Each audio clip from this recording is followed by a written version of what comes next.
Eu te agradeço por cada momento dessa celebração, pelo tempo precioso do louvor. Te agradeço, a Deus, porque eu tenho plena certeza de fé que vidas foram curadas nessa noite, no momento da nossa intercessão. Eu te agradeço, a Deus, pelo privilégio que temos de ter a Tua palavra em mãos e podê-la pregá-la com liberdade.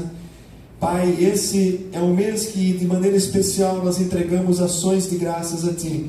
Eu agradeço ao Senhor por cada vida que está aqui presente, por cada família que está aqui representada. Eu rendo graças ao Senhor e peço para que nesse momento onde a Tua palavra será colocada diante de nós, ela venha com poder transformador na nossa vida.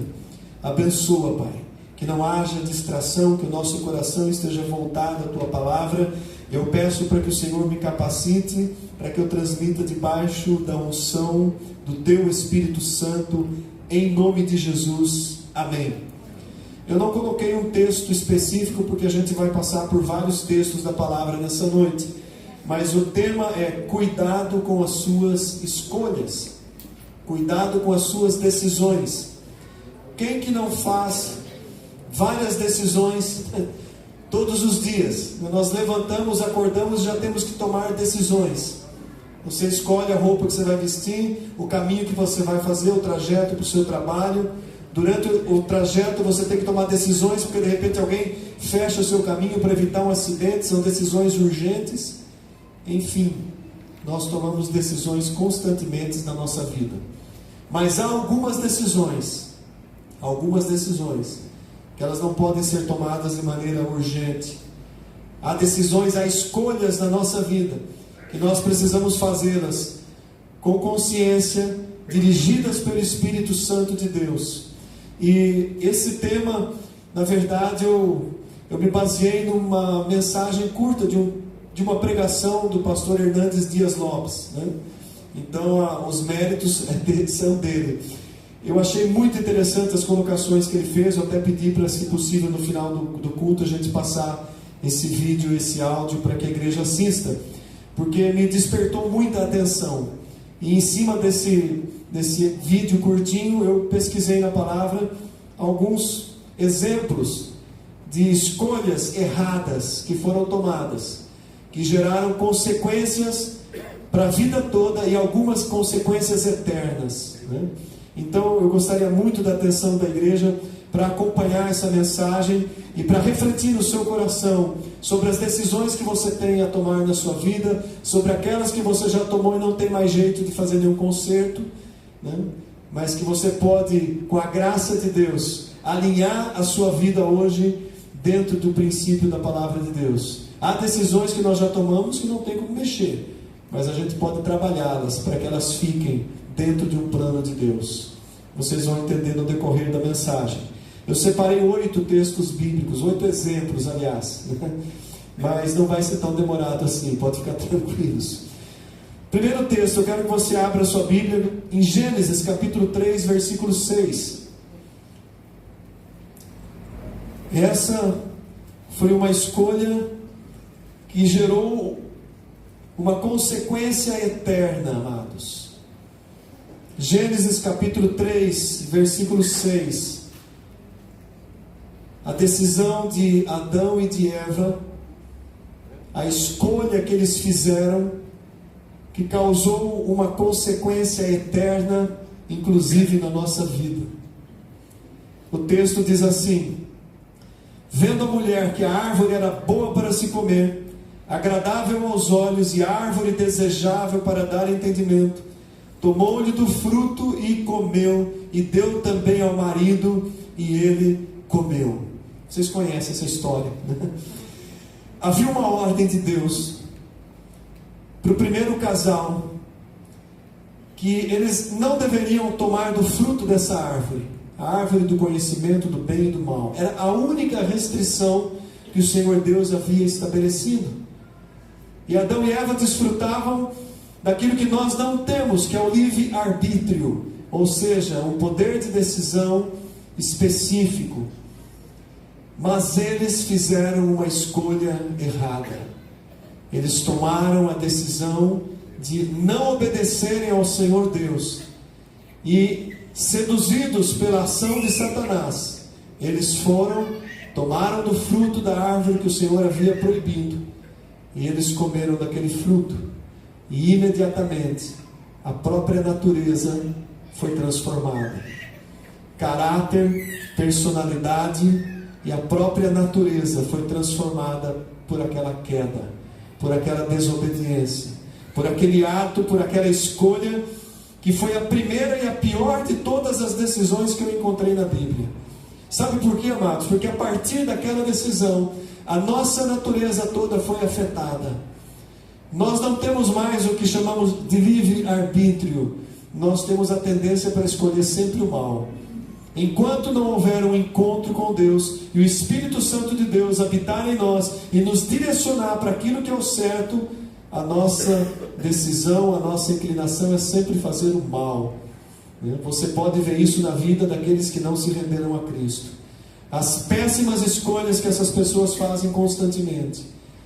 E as três áreas em que a nossa natureza foi afetada: concupiscência dos olhos, concupiscência da carne e soberba da vida. Quando aquela árvore é apresentada, diz que ela era boa para se comer. Concupiscência da carne, satisfazer a carne, boa para se comer, boa para se alimentar. E diz que ela era agradável aos olhos, concupiscência dos olhos, desejos do coração. E ela era desejável para dar sabedoria, para dar entendimento, para ser conhecedor do bem e do mal. Soberba da vida. A partir daquele momento, a nossa natureza humana foi alterada. Nós somos hoje muito mais a imagem e semelhança de Adão depois da queda do que a imagem e semelhança de Deus. Adão, imagem e semelhança de Deus. A partir da queda, nós temos ainda algo de Deus no nosso ser, pela ação do Espírito Santo. Mas todos nós nascemos em pecado. A palavra diz que nós já nascemos em delitos e pecados, e a tendência do nosso coração é escolher o que satisfaz a carne, os olhos e a soberba da nossa vida, o orgulho. Então essa foi a primeira e a pior decisão que aconteceu em toda a história da humanidade, porque a decisão de Adão e de Eva, do primeiro casal, alterou completamente, trouxe enfermidade e morte que não existia. A palavra era: no dia em que você comer, certamente morrerás. Eles comeram, continuaram vivos, mas houve a morte espiritual, rompimento com a plena comunhão com o Senhor Deus. E a partir daquele momento, eles estavam sujeitos ao envelhecimento e a enfermidades. Foi isso que aconteceu e que nós herdamos.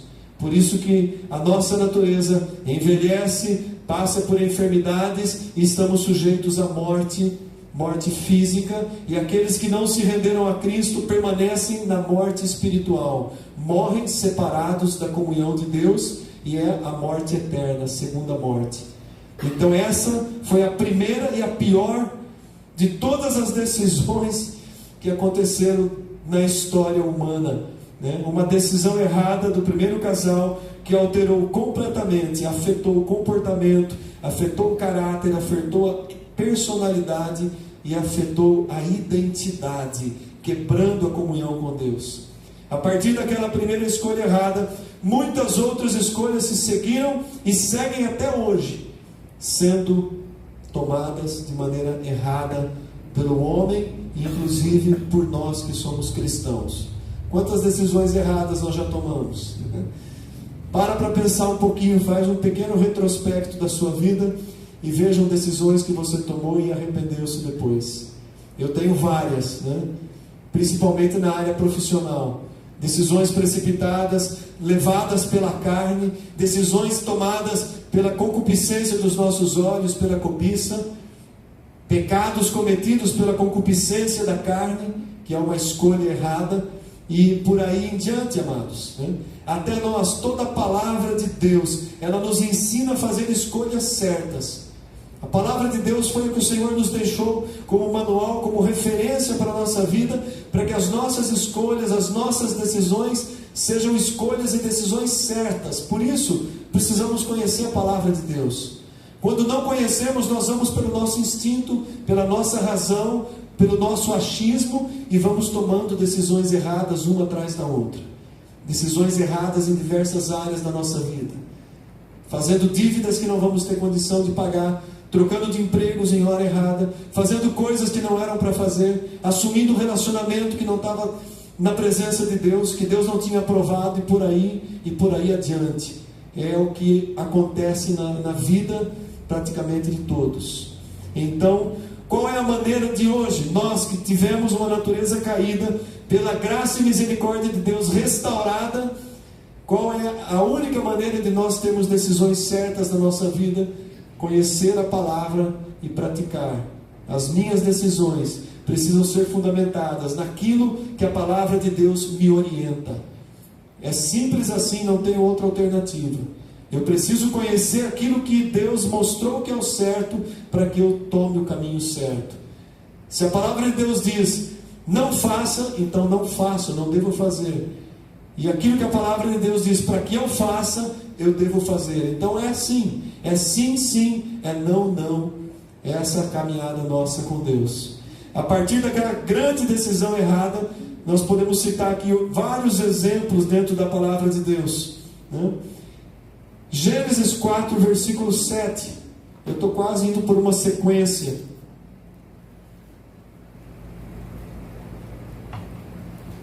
Olha o que Deus disse aqui para Caim, antes de ele tomar a decisão de matar o seu irmão. Já estava no coração dele o desejo de fazer o mal, a inclinação errada do coração dele, e Deus disse assim para Caim: se procederes bem, não é certo que serás aceito? Se todavia procederes mal, eis que o pecado jaz à porta, o seu desejo será contra ti, mas a ti cumpre dominá-lo. Foi o ato de misericórdia de Deus. Deus chega e fala para Caim: eu sei que o teu coração está contaminado. Caim já nasceu debaixo do pecado. Seu coração está contaminado. Você está invejoso do seu irmão. Você está contrariado. Você está desejando matar o seu irmão. E Deus, por misericórdia, visita e dá o alerta para ele. Se você proceder bem, você vai ser aceito. Não tem problema nenhum. Se você fazer o certo, você vai ser aceito. Porém, o pecado está à porta.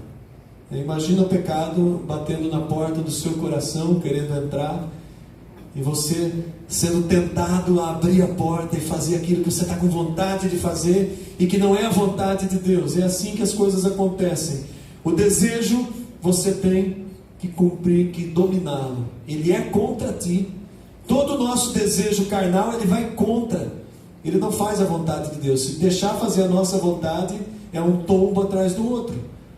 Então o Senhor disse para Caim: o pecado jaz à porta, o desejo é contra ti, mas você tem condição de dominá-lo. E nós, muito mais ainda, porque temos o Espírito Santo de Deus. Os que nasceram de novo, os verdadeiramente convertidos, têm a ação do Espírito Santo, que nos ajuda a dominar as inclinações malignas da nossa carne. Senão nós cairíamos em pecados constantemente e nem arrependeríamos. Mas é por causa dessa ação misericordiosa de Deus, pelo Espírito Santo, que nos avisa antes, nos dá os alertas, seja através da pregação, seja através de várias situações, de um aconselhamento. Deus está sempre falando conosco. Ele está sempre avisando: cuidado, não põe o pé aí, o caminho é esse, não vai por aí. Deus sempre está nos mostrando e nos falando de várias maneiras. Pela palavra, por amigos, por pessoas que nos aconselham, pela própria comunhão que há entre os crentes. Deus sempre está falando. O problema é a gente não dar ouvido para Ele. É a gente deixar seguir a vontade da nossa carne. Não, mas eu preciso fazer isso. E chega até dizer: olha, Deus até mandou eu fazer isso. Sabe que está errado. E ainda fala que foi Deus que mandou. Não, mas Deus mandou fazer. Eu orei, Deus mandou. Falta de discernimento. E uma absurda e ambiciosa vontade de fazer aquilo que está no coração enganoso. Então houve um alerta. E depois, mais adiante, o Senhor diz, através de Moisés, para toda a nação: eis que eu ponho diante de ti, Deuteronômio 11, 26, a bênção e a maldição. O que você vai escolher? Nós não somos crianças, nós sabemos o que escolher. Diante de nós, todos os dias acontecem coisas que nós devemos fazer escolhas. O povo de Israel tinha que fazer escolhas. Vocês querem servir Baal? Serve. Tudo bem. Ou vocês querem servir ao Deus verdadeiro? Elias fez essa proposta para o povo. Se Baal é Deus, serve Baal. Vai todo mundo atrás de Baal. Mas se o Senhor é Deus, Josué fez essa proposta para o povo. Vocês querem servir os deuses dos amorreus, dos heveus, de todos esses que habitam aí? Sirvam. Eu fiz a minha escolha. Eu e a minha casa vamos servir o Senhor. Olha que escolha tremenda que Josué fez. O povo já estava corrompido, cheio de idolatria. Ele sabia disso. Ele era o líder daquele povo. Mas ele fala: se vocês quiserem servir os deuses dessa terra, sirvam. Deus não vai impedir vocês de fazer a coisa errada. Mas eu tomei uma decisão. Eu e a minha casa, nós vamos servir o Senhor. Então notem, amados, que há uma decisão, há um poder de decisão que cabe a nós. Deus mostra o certo. O diabo está sempre mostrando o errado. E a gente é que tem que tomar a decisão. Seguindo aqui o nosso raciocínio, Caim escolheu matar Abel. Mesmo Deus tendo avisado, ele escolheu matar Abel. Foi a escolha errada. O segundo exemplo que eu quero trazer, Caim foi só um intermediário, não é o segundo exemplo. Primeiro Adão e Eva, o segundo é Ló, sobrinho de Abraão. Gênesis 13, versículo 7. Quem está acompanhando, acho que está o versículo sendo projetado aqui também. Mas olha aí, Gênesis 13, 7. Abraão e Ló caminhavam juntos, os dois prosperaram numa terra, os seus rebanhos cresceram, seus pastores começaram a brigar. Abraão era o mais velho, Ló era seu sobrinho, criado como filho. E aí chega um momento em que Abraão propõe para Ló. Abraão teria o direito de escolha só por ser o mais velho, por ser o patriarca. Mas ele deixa Ló escolher. Aqui em Gênesis 13, versículo 7, diz assim: houve contenda entre os pastores de gado de Abrão e os pastores de gado de Ló. Nesse tempo, os cananeus e os ferezeus habitavam aquela terra. E disse Abrão a Ló: não haja contenda entre mim e ti, entre os meus pastores e os teus pastores, porque somos parentes chegados. Acaso não está diante de ti toda a terra? Peço-te que apartes de mim. Se você for para a esquerda, eu vou para a direita. Se você for para a direita, irei para a esquerda. Ele deu a opção para Ló escolher. Ló deveria fazer uma escolha. Ló deveria tomar uma decisão. E o versículo 10 diz assim: levantou Ló os olhos e viu toda a campina do Jordão, que era bem regada, antes de haver o Senhor destruído Sodoma e Gomorra. Bem regada como o jardim do Senhor, como a terra do Egito, como quem vai para Zoar. Zoar era o nome de uma cidade. E então Ló escolhe seguir aquele caminho. Ele olha e acha um lugar verdejante, muito bom, vai ser mais vantajoso aqui, o tio já está ficando velho, não está deixando eu tomar a decisão, eu vou pegar a melhor parte, aos olhos dele. Aos olhos dele, aquela era a melhor parte. E ele foi. E ele foi para aquele lado, Abraão foi para o outro, e quando chega no versículo 12, diz assim: habitou Abraão na terra de Canaã, e Ló nas cidades da campina, e ia armando as suas tendas até Sodoma. Sodoma já era uma cidade corrompida. Sodoma já tinha fama de ser uma cidade liberal. Aliás, o termo sodomia, que é a prática do homossexualismo masculino, ela provém do nome Sodoma. Abraão foi para um lado, Ló foi para o outro, e cada vez mais ele foi armando a sua tenda até chegar e entrar dentro de Sodoma. Olha a decisão errada. Dentro de Sodoma, a sua família foi corrompida. Ele viveu numa cidade onde havia uma podridão sexual. E eu posso dizer que a família dele foi corrompida com toda certeza. Porque quando Deus resolve destruir Sodoma, e Deus manda os anjos precisaram arrastá-los daquela casa. Eles não saíram de boa vontade, mesmo vendo toda aquela situação, hesitaram até o último. Deus dá uma ordem: sai e não olha para trás. A primeira que sofreu a consequência foi a mulher de Ló. O coração dela estava em Sodoma. Na saída ela olha para trás e se transforma numa estátua de sal. Teve uma morte repentina. E as filhas? Depois que eles saem, eles vão para uma região, vivem num lugar que era uma caverna, um lugar deserto. As filhas têm uma ideia brilhante de Satanás. Vamos gerar, não tem homem perto aqui, vamos gerar filhos do nosso pai. A gente embebeda ele, deixa ele embriagado. Você é mais velha, se deita com ele. Depois eu sou mais nova, me deito. E as filhas tiveram relação sexual com o pai, geraram filhos, Amon e Moabe, que depois foi uma descendência de inimigos do povo de Deus. Filhos que não prestaram, né? De uma relação que Deus não aprovava. Então a família de Ló já estava corrompida, né? As filhas de Ló geraram do pai. Isso jamais foi plano de Deus. Geraram povos que se tornaram inimigos do povo de Deus e depois terminaram exterminados no decorrer da história. Decisão terrível. Ainda que Ló foi poupado, né, por misericórdia de Deus, né? A palavra ainda diz lá em Hebreus: o justo Ló via aquelas coisas e sofria com o pecado daquela cidade, mas ele próprio já estava também envolvido. Qual era a fraqueza de Ló? A bebida.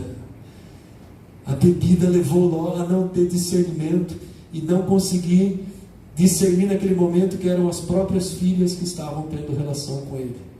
É horrível até da gente imaginar isso, mas a palavra de Deus relata toda a fraqueza da natureza humana, para que haja como exemplo na nossa vida hoje, olhando para as fraquezas do passado, desses que a Bíblia escancara o pecado, nós venhamos a ter sabedoria para tomarmos decisões e fazermos escolhas certas na nossa vida e evitar assim muitos problemas na nossa vida. Terceiro exemplo, Gênesis 25:34. Outro texto bastante conhecido, né? A escolha de Esaú. Gênesis 25:34 diz assim: deu, pois, Jacó a Esaú pão e o cozinhado de lentilhas. Ele comeu, bebeu, levantou-se e saiu. Assim desprezou Esaú o seu direito de primogenitura. Olha a escolha de Esaú. Concupiscência da carne. Chegou esfomeado em casa, queria comer. Chega lá o irmão fazendo uma caprichosa sopa de lentilhas. Não sei como isso pode ser gostoso, mas era para ser para Esaú. Eu não gosto. E estava lá, né? Ainda se fizer a sopa de lentilha, colocar uma mandioca junto, né? Uma costelinha de porco, fazer aquela sopa mais caprichada, vai. Mas se for só sopa de lentilha, não me convide. Mas Esaú chega esfomeado e Jacó oferece para ele: olha, eu tenho isso aqui, mas vamos fazer um negócio? Me vende o seu direito de primogenitura. O que era o direito do primogênito? O primeiro filho que nasceu tinha algumas regalias, né? Algumas coisas a mais, né? Ele tinha, por exemplo, o direito de metade da herança do pai. Se tivessem 3 filhos, metade era do primogênito, dentro da cultura da época. Mas havia também que o primogênito recebia algo importante: a bênção do primogênito. Era uma bênção especial que o pai ministrava no filho primogênito, além de outras, né? Mas Esaú toma aquela decisão precipitada: eu estou com fome, o que vai me valer o direito de primogenitura? Desprezou o seu direito de primogenitura, juramentou e passou para o irmão. Aquilo ofendeu tremendamente a Deus, porque Deus valorizava o direito de primogenitura, e ele desprezou aquilo que Deus valorizava. E aí a gente fica pensando, quais são as coisas hoje que Deus valoriza, que eu estou desprezando, que eu não estou valorizando? Na área de santidade, o que Deus valoriza, que eu não estou valorizando? Vir ao culto, Deus valoriza, mas eu não estou valorizando, eu vou quando dá certo. Participar de uma reunião de oração, Deus valoriza, mas eu vou só quando estou com vontade, se não tiver mais nada para fazer, ou se eu estiver precisando muito de oração. Está vendo como a gente age como Esaú muitas vezes? Quando a gente não valoriza aquilo que Deus valoriza, quando a gente despreza o que Deus valoriza. Escolhas, amados, e as escolhas, elas geram consequências na nossa vida. Ele desprezou o seu direito de primogenitura, e depois, quando ele se arrependeu, ele não encontrou lugar de arrependimento. Já era tarde demais. Lá em Hebreus 12, 16 e 17, fala desse momento que Esaú chorou buscando arrependimento. Na verdade, o entendimento é assim: ele chorou querendo reparar o erro que ele tinha feito, mas não dava mais, não tinha jeito. Hebreus 12, 16 e 17. Nem haja algum impuro ou profano. A Bíblia chama ele de impuro e profano, porque por causa daquilo que ele fez. Como foi Esaú, o qual, por um repasto, por um prato de lentilhas, vendeu o seu direito de primogenitura. Pois sabeis também que posteriormente, querendo herdar a bênção, ele foi rejeitado, pois não achou lugar de arrependimento, embora com lágrimas o tivesse buscado. Aqui é uma referência ao momento em que ele vai buscar a bênção do pai, e Jacó já tinha chegado na frente e tomado também a bênção dele, e não sobrou bênção nenhuma para ele, porque a bênção principal era a primeira que o pai dava, né? E ficou para o irmão. Desprezou, Deus também desprezou, né? Então foi isso que aconteceu. Esse foi um terceiro exemplo terrível, e que cabe para nós também refletirmos. Eu vou passar rapidinho pelo quarto exemplo, né? Não podia deixar de falar de Sansão, né?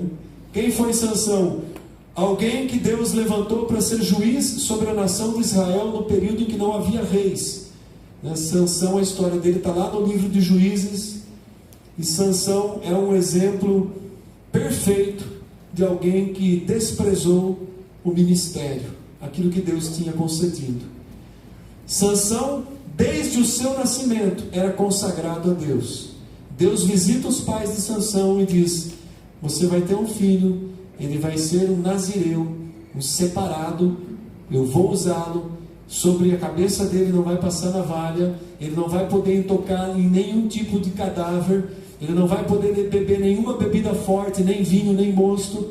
Ele vai ser consagrado. Nazireu, dentro da cultura, da questão da época, era alguém separado para Deus, para uma obra, para um ministério.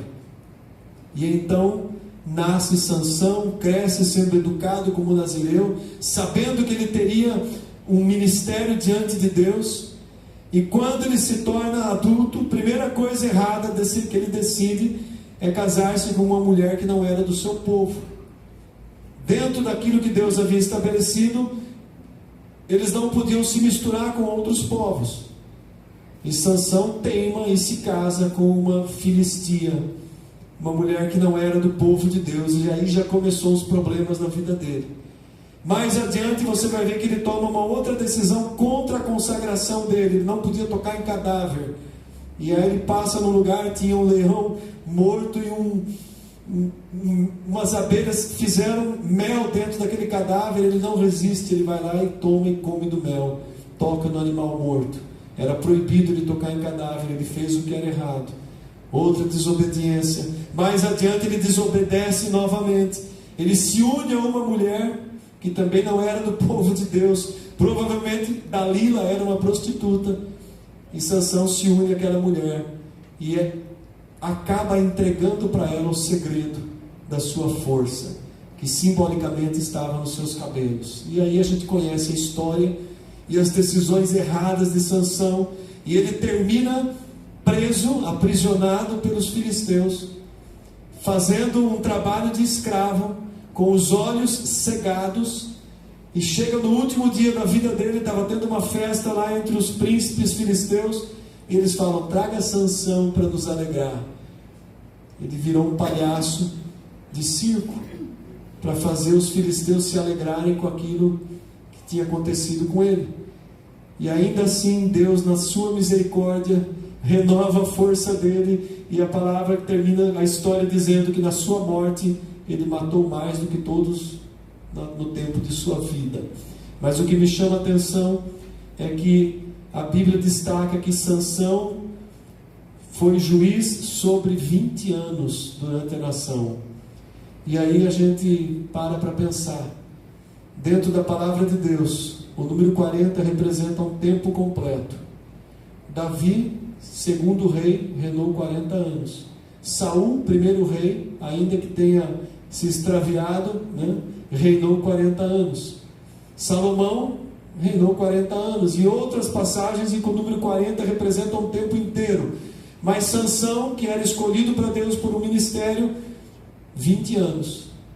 Deus reduziu metade do tempo por causa das decisões erradas que ele tomou. Então, as nossas decisões, elas podem causar grandes prejuízos na nossa vida, as nossas escolhas erradas. Quinto exemplo, eu estava falando dos reis. Saul foi um rei que tomou 2 decisões tremendamente erradas na vida dele. As 2 vezes em que Deus prova Saul, na sua obediência, as 2 vezes ele é reprovado. As 2 vezes ele faz o que ele quis. A primeira vez ele tinha que esperar Samuel chegar. Os inimigos estavam em volta, e ele não queria ir para a guerra antes que Samuel viesse e fizesse a oferta ao Senhor, o sacrifício. Ele era rei, ele não poderia fazer aquela função. Mas vendo que Samuel demorava, e que o povo apertava, e o exército dele estava debandando, o inimigo estava cercado, ele toma uma decisão racional: eu vou oferecer sacrifícios no lugar de Samuel, obter o favor de Deus e vou para a batalha. Quando ele toma essa decisão, ele acaba de oferecer os sacrifícios, chega Samuel e repreende, e diz para ele: se você tivesse obedecido hoje, o teu reino seria estabelecido, o reinado seria através de você. Mas ele desobedece. Mais adiante, uma outra prova, Deus diz para ele: destrói completamente aquele povo que era perseguidor de Israel, os amalequitas. Destrói completamente tudo que é deles, inclusive os animais e o gado.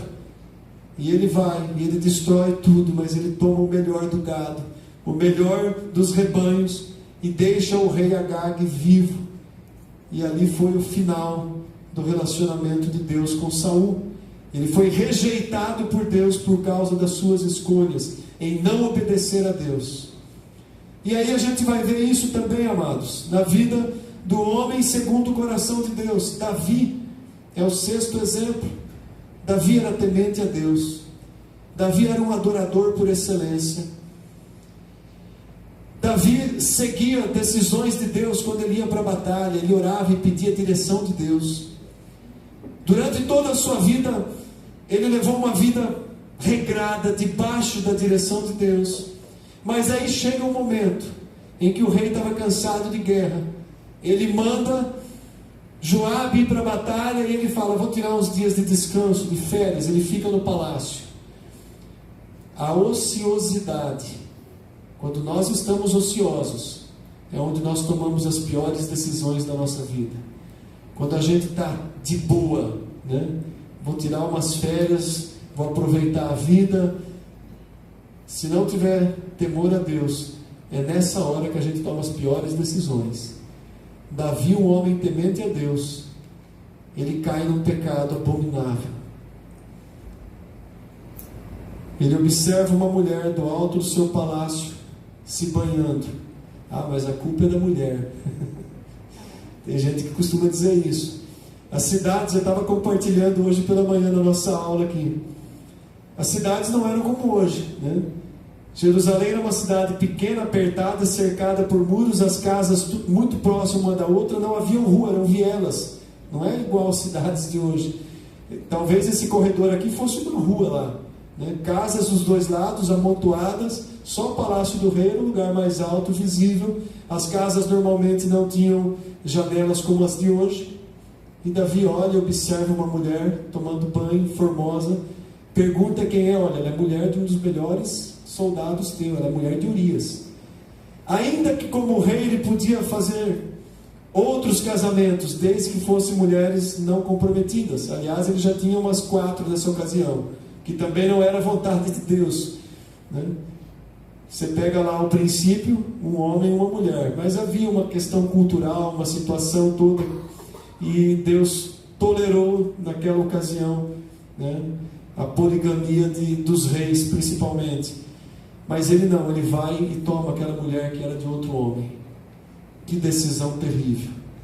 Quanto custou para Davi aquela decisão? Ele arrependeu-se amargamente, profundamente, porque aquilo levou ele a outra decisão errada. Ele causou a morte de Urias. A gente conhece a história.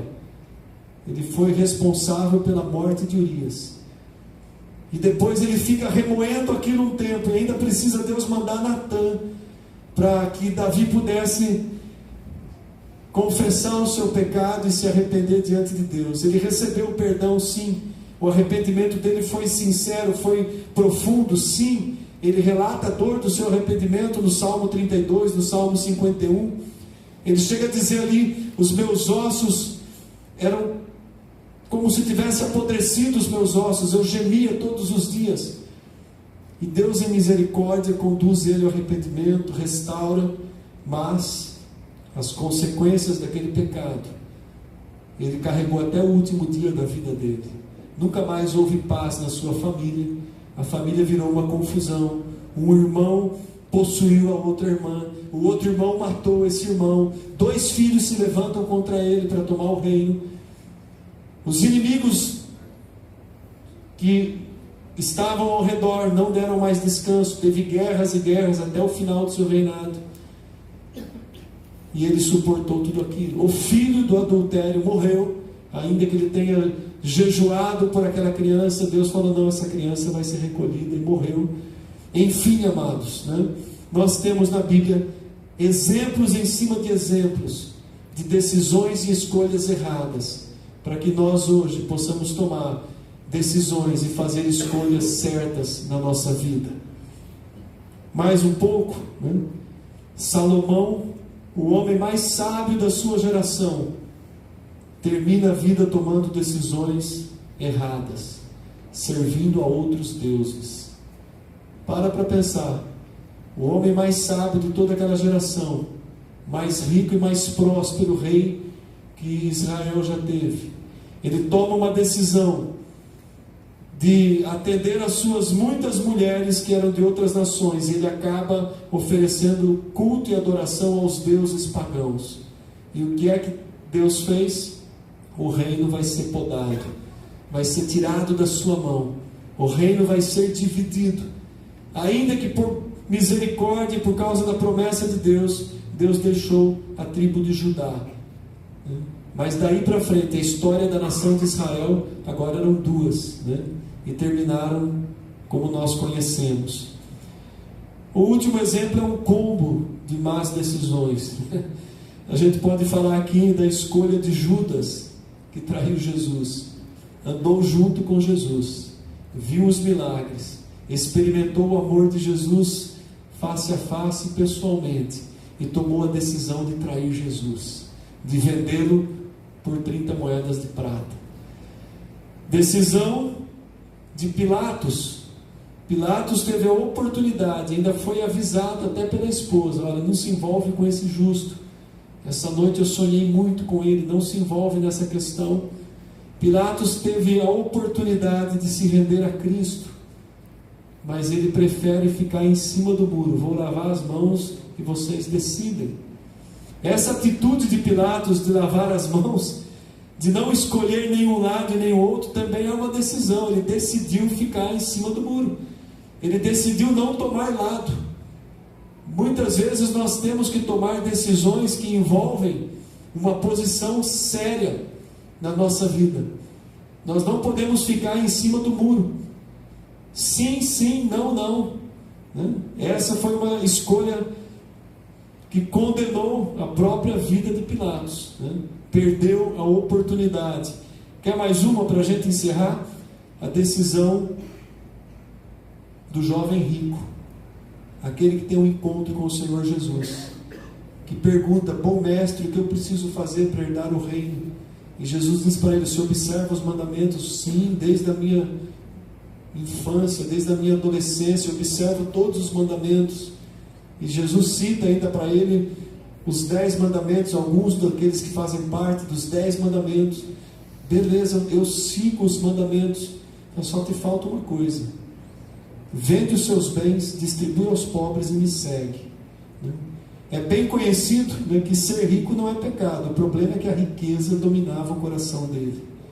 E qual foi a decisão e a escolha que ele fez?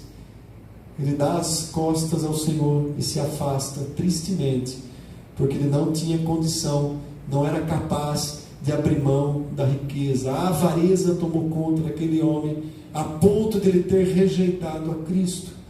E provavelmente, né, está lá na antessala do inferno esperando a condenação. Tantas decisões erradas, né?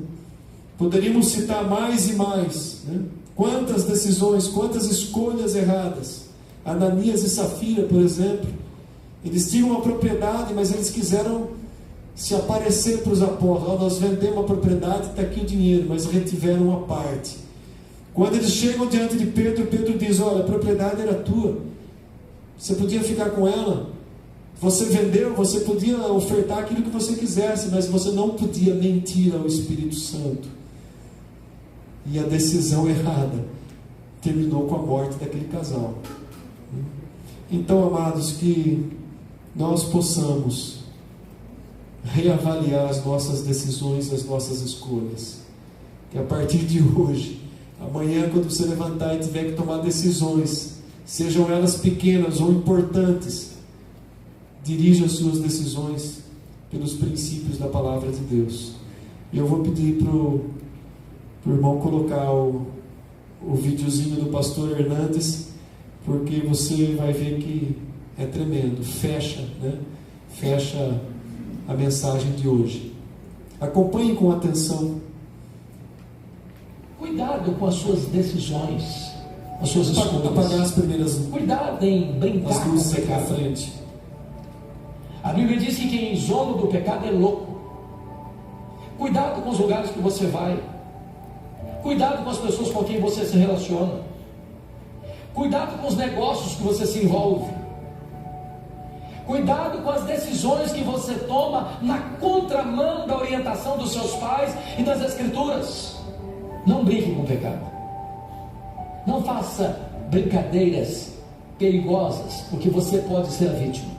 Hoje eu gostaria de convidar você a refletir sobre isso, sobre escolhas perigosas. Encorajar você a vigiar o seu coração, a vigiar os seus olhos, seus lábios, seus ouvidos, seus pés, suas mãos. Quero encorajar você a escolher suas amizades, a fugir de lugares perigosos, de atitudes perigosas. Eu quero encorajar você a se arrepender, a pedir misericórdia, a voltar-se para Deus e a ver as promessas de Deus cumpridas em sua vida. Cuidado com as suas decisões, as suas escolhas. Cuidado em... Está aí, amados, né? Quando as nossas escolhas são lugares perigosos, nós podemos ser as vítimas, né? Vou pedir para deixar apagadas as luzes aqui. Nós vamos ter um momento de oração, né? Nós vamos encerrar com esse momento de oração. Eu quero que você curva a sua cabeça e feche os seus olhos, que você faça uma reflexão na sua vida a respeito de escolhas. Talvez há pessoas aqui essa noite que estão diante de decisões importantes,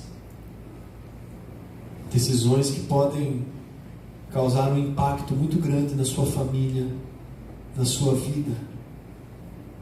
Talvez há jovens que estão decidindo qual vai ser a carreira profissional, o estudo, Talvez aqui alguém pensando em se casar, se é o momento certo, se é a pessoa certa de iniciar um relacionamento.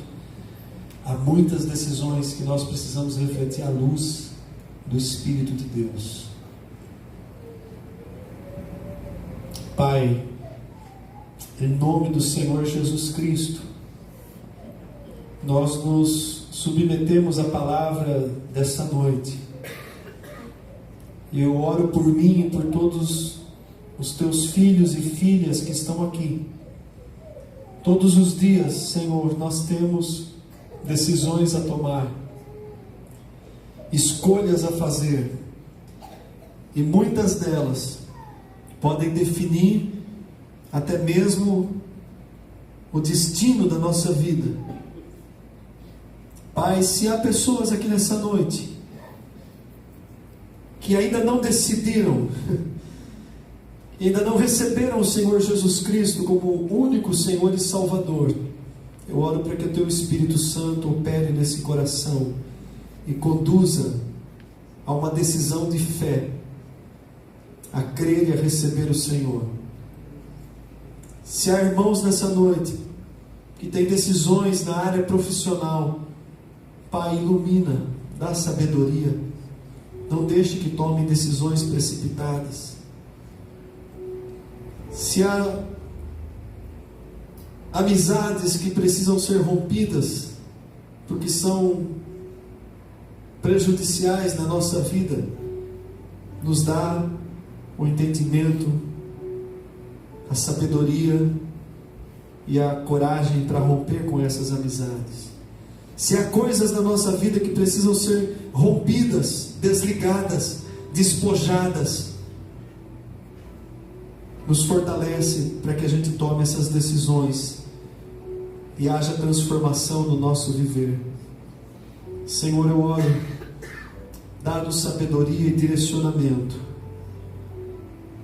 O Senhor disse para Davi, quando ele orou em arrependimento, o Senhor disse: eu vou te instruir, instruir-te-ei, eu vou dirigir os teus passos com os meus olhos. Nós pedimos ao Senhor a mesma coisa. Dá-nos a tua instrução e o teu conselho, e que as nossas decisões sejam tomadas debaixo da luz da tua palavra, dos olhos do Senhor nos conduzindo. Abençoa, Senhor, a tua igreja, abençoa cada família, cada vida que está aqui nessa noite, com sabedoria para tomar decisões e fazer escolhas que honrem o Senhor, de fazermos escolhas de valorizar o que o Senhor valoriza e desprezar o que o Senhor despreza, de andar por caminhos seguros e não caminhos perigosos, onde a nossa vida pode correr risco e onde nós possamos ser vítimas das nossas decisões. Pai, dá sabedoria aos homens casados como sacerdotes do lar, dá sabedoria às esposas como auxiliadoras, ajudadoras idôneas, dá sabedoria aos filhos para que eles tenham a submissão, a obediência, honrar pai e mãe. Dá sabedoria, enche o coração dos nossos filhos, das nossas crianças, de temor do Senhor, Pai. À medida que eles têm o direcionamento, à medida que eles começam a tomar decisões, eu clamo ao Senhor que o Teu Espírito Santo venha tocar profundamente o coração dos nossos adolescentes, dos nossos jovens, para que eles não façam escolhas do mundo e a vida deles sejam colocada em risco, porque como é difícil voltar depois de uma queda. Senhor Deus, toca profundamente os nossos corações nessa noite, nos dá sabedoria do alto, nos dá sabedoria do alto, para que as nossas decisões sejam sábias, sejam escolhas conduzidas por Ti, ó Pai. Se há situações indecisas, de dúvidas na vida de irmãos e irmãs aqui, eu oro para que o Senhor remova toda dúvida, trazendo esclarecimento, trazendo luz ao coração, para que não haja mais dúvidas, nem insegurança, e que o Senhor aponte o caminho, aponte a direção, em nome de Jesus Cristo. Pai, nós não queremos andar por atalhos, nós queremos andar por caminhos firmes, Nós queremos andar conduzidos pela destra do Senhor. Que o Senhor nos tome pela tua mão direita e nos conduza como um pai que conduz o filho. Em nome de Jesus Cristo. Ajuda, Senhor, a tua igreja a tomar as decisões corretas. Ajuda-nos como conselho da igreja, como líderes, a tomarmos decisões sábias, corretas. Ajuda-nos, ó Pai, em nome de Jesus Cristo. Essa é a minha oração nessa noite. Amém e glória a Deus. Convido a igreja a se colocar em pé.